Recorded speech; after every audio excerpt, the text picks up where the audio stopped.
Hey guys, Paul from Modern. Let's talk about your chipper blades today, all right? Doesn't matter whether your machine is a disc machine or a drum, the cutting action is exactly like a pair of scissors. Your top blade's gotta be sharp, your bottom blade's gotta be sharp, and the gap has gotta be set.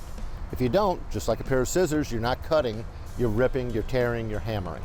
Stuff we don't wanna do with a machine.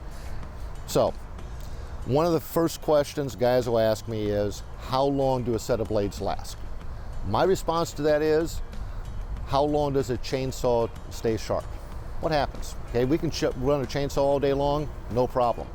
As soon as we hit dirt, we wipe the edge off, correct?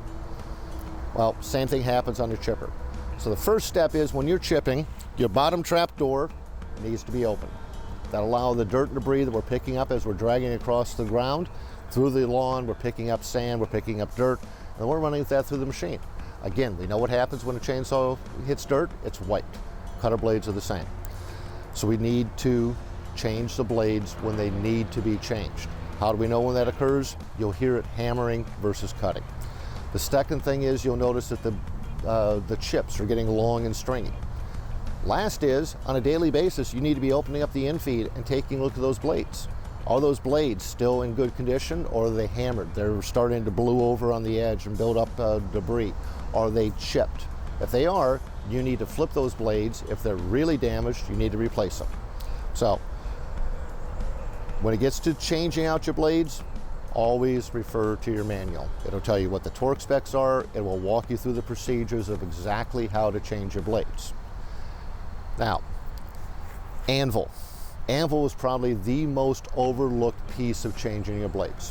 When you put those blades in, you always adjust your anvil. You're gonna check the gap.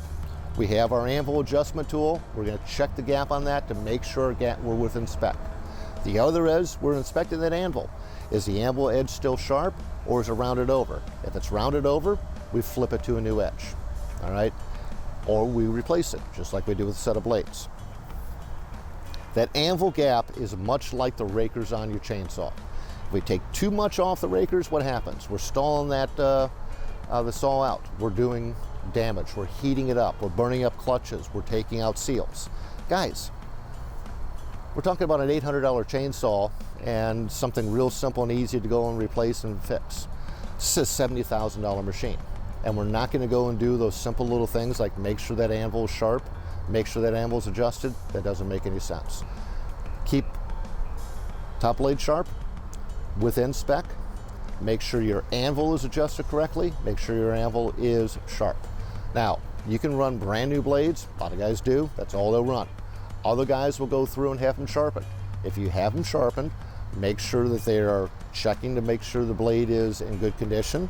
Make sure they are checking to make sure the blade is within spec. And make sure that they're going through and sharpening to the proper angle. Those are all really important things when you have a set of blades sharpened.